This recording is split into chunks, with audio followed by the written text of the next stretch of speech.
اللہ تبارک و تعالیٰ نے یہ پوری کائنات انسان کی خدمت کے لیے پیدا فرمایا۔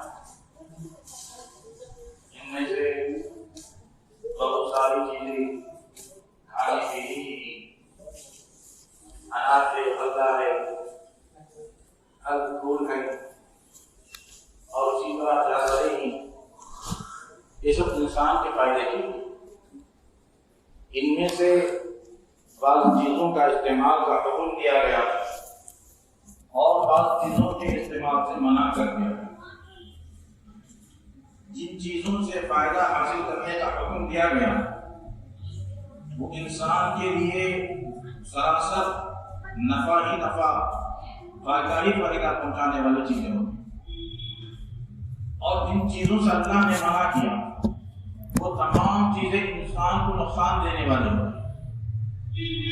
جیسے اللہ تبارک و تعالیٰ نے بعض جانوروں کے استعمال اور اس کے کھانے سے منع فرمایا، وہ انسان کے لیے بہت ہی نقصان دہ ہوتے۔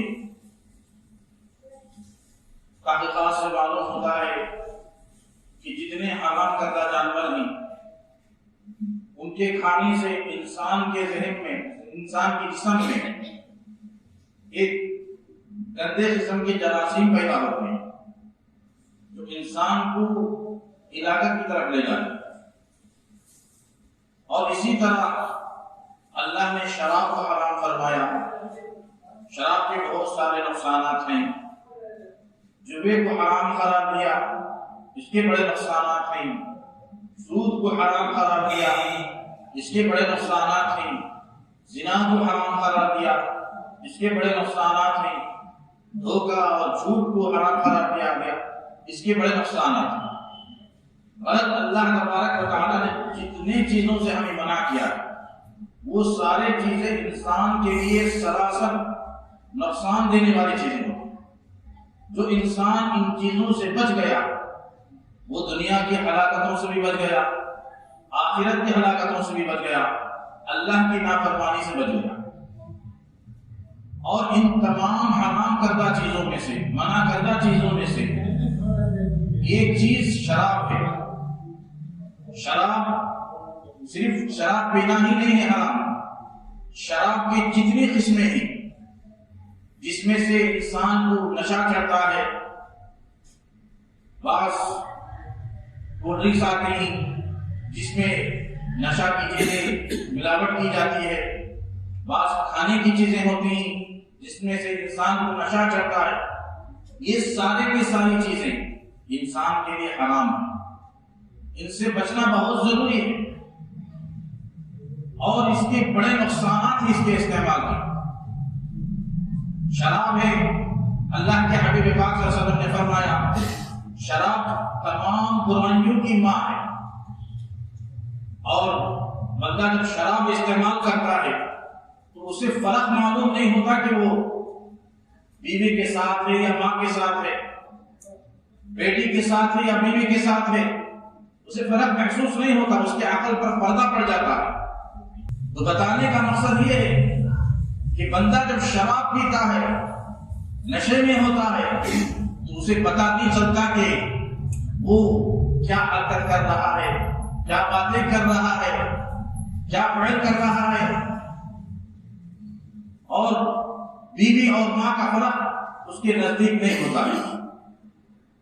اس لیے شراب اور نشے سے بچنے کی ضرورت ہے، اس کے قریب نہیں جانا چاہیے۔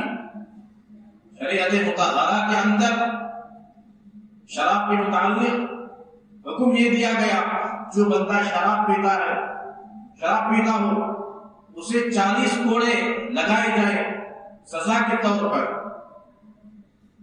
حضرت عمر فاروق رضی اللہ تعالیٰ عنہ کے دور میں ایک جلیل القدر اور بوڑھے صحابی تھے، بیماریوں نے ان کو شکار کر لیا، بہت ساری بیماریاں ان پر تھی۔ وہ نماز کو آتے تو اپنے بچوں کے سہارے سے آتے، بہت ہی کمزور اور لاغر ہو گئے۔ ایک رات ان کی بیماری بڑھ گئی، تکلیف بڑھ گئی، حکیموں کے پاس دوا لانے کا کوئی ذریعہ نہیں، بڑی تکلیف ہو گئی، بے قرار اور بے چین ہونے لگے۔ کسی نے مشورہ دیا کہ تم تھوڑی سی شراب پی لو، تمہیں سکون مل جائے گا، تمہیں نیند آ جائے گی، تکلیف کم ہو جائے گی۔ وہ صحابی کمزوری اور لاغری کی وجہ سے، مجبوری کی وجہ سے 3-4 گھونٹ شراب کی پی لی، انہیں سکون مل گیا، آرام سے سو گئے۔ صبح کو حضرت امیر المؤمنین عمر بن خطاب رضی اللہ تعالیٰ عنہ کی خدمت میں حضرت ابو ہریرہ رضی اللہ تعالیٰ عنہ نے یہ واقعہ بیان کیا۔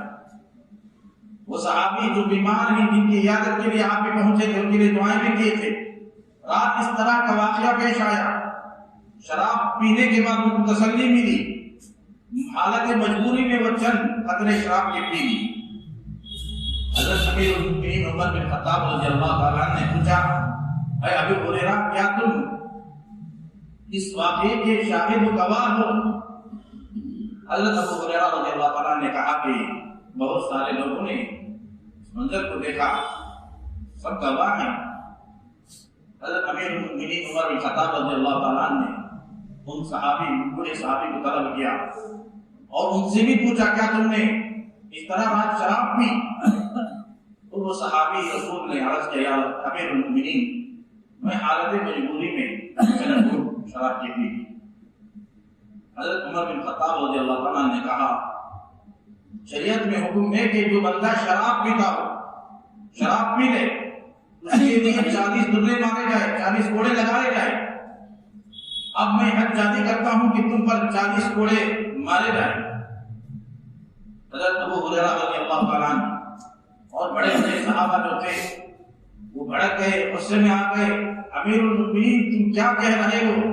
کیا حکم، کیا فرمان جاری کر رہے ہو؟ ان کی حالت دیکھو، یہ کتنے کمزور ہی لاغر ہیں، حالت مجبوری میں اپنی تکلیف، اپنی بیماری کو دور کرنے کے لیے 3-4 گھونٹ شراب پی لیے، کیا تم ان پر حد جاری کرتے ہو؟ حضرت امیر المؤمنین عمر بن خطاب رضی اللہ تعالیٰ نے کہا، اے میرے نبی کے صحابہ، میں بھی نہیں چاہتا کہ ان پر حد جاری ہو، میں کیا کروں، مجبور ہوں، شریعت کا حکم ہے، رسول پاک صلی اللہ علیہ وسلم کا فرمان ہے، جو مسلمان شراب پیے اسے 40 کوڑے مارے جائیں۔ تم مجھے کوئی ایک ایسا واقعہ بتا دو اللہ کے رسول صلی اللہ علیہ وسلم کے دور میں اس طرح مجبوری کی حالت میں کوئی شراب پیا ہو، رسول اکرم صلی اللہ علیہ وسلم نے انہیں معاف کر دیا ہو، ایک واقعہ بتا دو، میں بھی انہیں معاف کر دیتا ہوں، چھوڑ دیتا ہوں۔ صحابہ نے بہت تلاش کی تو اس طرح کا کوئی واقعہ پیش نہیں آیا، تو مشورہ دیا گیا کہ اس طرح کا واقعہ نہیں ہے، البتہ اس طرح کر سکتے ہو امیر المؤمنین، ہمارا مشورہ یہ ہے کہ صحابی کو تھوڑی مہلت دے دو، یہ صحت مند ہو جائے، تھوڑی طاقت ان کے اندر آ جائے، اس کے بعد آپ کوڑے لگا لینا، حد جاری کر لینا۔ حضرت امیر المؤمنین عمر بن خطاب رضی اللہ تعالیٰ نے کہا، میں اس طرح نہیں کر سکتا، اگر خدا نخواستہ میرا انتقال ہو گیا، میں اللہ کے دربار میں پہنچ گیا تو کیا منہ دکھاؤں گا؟ شریعت کا حکم تو تھا کہ مسلمان کی شراب پینے پر 40 کوڑے لگائے گئے، تم نے اس حکم پر کیوں عمل نہیں کیا؟ میں آقا کو کیا منہ دکھاؤں گا؟ اس لیے میرے اندر یہ طاقت نہیں، یہ سکت نہیں کہ شریعت کے حکم کی خلاف ورزی کروں، میں حکم دیتا ہوں کہ ان پر حد جاری کی جائے۔ سارے صحابہ کے آنکھوں میں آنسو جاری ہو گئے، خود حضرت امیر المؤمنین عمر بن خطاب رضی اللہ تعالیٰ عنہ کے آنکھوں میں آنسو جاری ہو گئے، اور اس نادر اور کمزور صحابی کو جو بیمار کے شکار تھے ان پر 40 کوڑے لگائے گئے۔ روایات میں ہے کہ 3 سال تک وہ صحابی زندہ رہے، لیکن جب سے کوڑے پڑے وہ اٹھ کر بیٹھنے کے قابل نہیں تھے، وہ بستر پر بھی رہے، اسی سزا کی حالت میں، اسی تکلیف کی حالت میں وہ دنیا سے گئے۔ میرے نوجوانوں، صرف چند گھونٹ شراب کے پینے سے ان پر یہ حالات، ان کو اس طرح کی تکلیف اٹھانی پڑی۔ آج نوجوانوں، تم اپنے آپ کو دیکھو، اپنے آپ پر نظر کرو کہ ہمارے نوجوان اس دور میں شراب کے عادی اور نشے کے عادی بن رہے ہیں۔ آج پولیس والے حیران ہیں، پریشان ہیں، ہم کس قوم کے پاس ہیں۔ ہمارے شہر بڑی میں وہ آ کر جماعت والوں سے شکایت کر رہے ہیں، ہم نے مسلمانوں کو آج تک شراب پیتے ہوئے نہیں دیکھا تھا، نشہ کا استعمال کرتے ہوئے نہیں دیکھا تھا۔ آج ہم دیکھ رہے ہیں کہ تمہارے نوجوان نشہ کے عادی بنتے جا رہے ہیں، نشے کے کاروباری بنتے جا رہے ہیں، اور وہ مجبور ہو کر جماعت والوں سے، تنظیم مساجد سے آ کر شکایت کیے ہیں کہ ہمیں ان کی مستقبل کی فکر ہے، ہم آن کے آن میں ان پر کارروائی کر سکتے ہیں، لیکن ان کا مستقبل سامنے آ جاتا ہے۔ اس لیے ہم آپ سے درخواست کرتے ہیں کہ تم اپنی قوم کو سدھارو، انہیں بتاؤ، اس کے نقصانات سے آگاہ کراؤ۔ اگر یہ سلسلہ ایسے ہی بڑھتا رہے گا، معاشرہ تباہ و برباد ہو جائے گا۔ ہم نے بہت سارے مسلمانوں سے زندگی گزاری ہے، وقت گزارا ہے، مسلمانوں کا پاس اس طرح کے فعل، اس طرح کے برے کام ان کے اندر نہیں تھے، لیکن آج نوجوان بہت برے ہو چکے ہیں، بربادی کی راہ اختیار کر چکے ہیں۔ اللہ کے حبیب پاک صلی اللہ علیہ وسلم نے فرمایا، بنی اسرائیل میں جو کام ہوا تھا، بنی اسرائیل میں 72 فرقے تھے، میری امت کے 73 فرقے ہوں گے، اور اسی طرح بنی اسرائیل میں جو جو کام ہوئے تھے، جس طرح پیر کے جوتے برابر ہوتے ہیں، اس طرح میری امت اور بنی اسرائیل ایک ہی طرح کے کام کریں گے۔ اگر بنی اسرائیل میں کسی نے اپنے ماں سے منہ کالا کیا ہو، اس سے زنا کی ہو، کھلم کھلا زنا کیا ہو، اور اسی طرح بنی اسرائیل میں کسی نوجوان نے اپنے بہن کے ساتھ زنا کیا ہو، اپنی بیٹی کے ساتھ زنا کیا ہو، کھلم کھلا کیا ہو، اسی طرح میری امت میں بھی ہوگا۔ قیامت اس وقت تک قائم نہیں ہوگی، اس طرح کے فعل ظاہر ہوں گے، اس طرح کے گناہ ہوں گے۔ اور ان گناہوں کی سب سے بڑی وجہ کیا بتائی گئی؟ ان گناہوں کی سب سے بڑی وجہ یہ بتائی گئی کہ ان کے پاس نشہ ہوگا، شراب ہوگا۔ جو نوجوان چاہتا ہو کہ میں اپنی ماں کے ساتھ بدسلوکی نہ کروں، اپنی بیٹی کے ساتھ بدسلوکی نہ کروں، اپنے بہن کے ساتھ منہ کالا نہ کروں، تو اسے چاہیے کہ وہ نشہ سے بچ کر زندگی گزارنا پڑے گا۔ تو نشہ کے یہ نقصانات ہیں، اور ہمارے نوجوان اس میں بڑھتے چلے جا رہے ہیں۔ والدین کو، سرپرستوں کو، ذمہ داروں کو اس کی طرف توجہ کرنے کی ضرورت ہے۔ اور اسی طرح ان لوگوں کی شکایت یہ بھی ہے کہ نوجوان راتوں میں گلی کوچوں میں پھرتے ہیں، آوارہ گردی کرتے ہیں، رات سونے کا وقت ہے، سو کر نہیں گزارتے، وہ آدھی رات کے وقت بھی گلی کوچوں میں پھرتے رہتے ہیں۔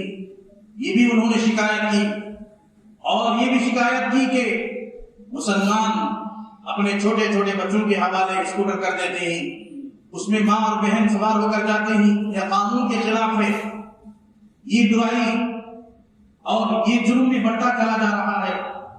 لوگ ٹریفک کے قانون کا پاس و لحاظ نہیں کرتے۔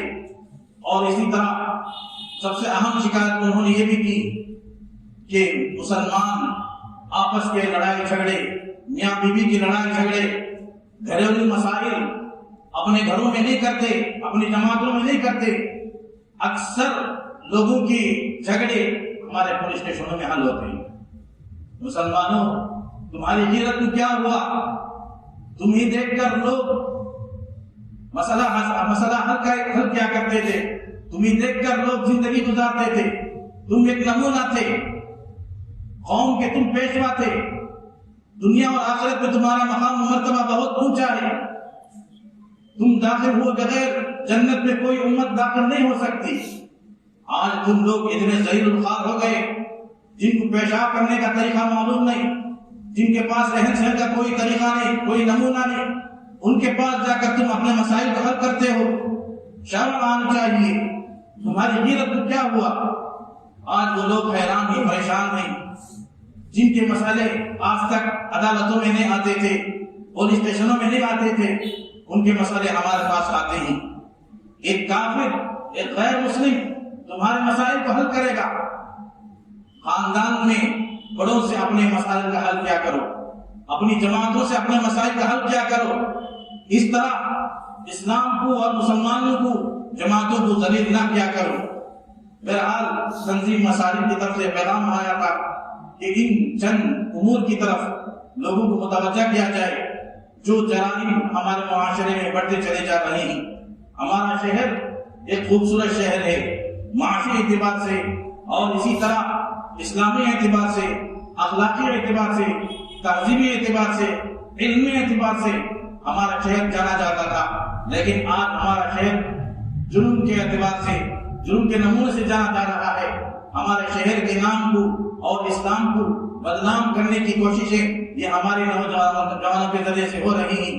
ہمیں چاہیے کہ ہم ہمارے نوجوانوں کی اصلاح کریں، ان کی تعلیم و تربیت اچھی طرح کریں، کیونکہ ہمارے نوجوان ہمارے معاشرے کے مستقبل ہیں۔ ہمارے نوجوان تباہ ہو گئے، کمزور ہو گئے، برباد ہو گئے تو معاشرہ برباد ہو جائے گا، تباہ ہو جائے گا۔ اس لیے میرے محترم بزرگوں اور دوستوں، ہمیں ضرورت ہے کہ ہم ہمارے نوجوانوں کی طرف خصوصی توجہ دیں اور ان کی اصلاح کی فکر کریں۔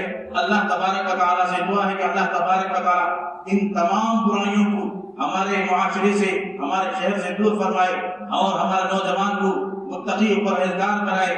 حضرات صحابہ کرام رضوان اللہ تعالیٰ علیہم اجمعین جیسا ایمان اور جذبہ رکھنے والا بنائے۔ آمین۔ آخر دعوانا الحمدللہ رب العالمین۔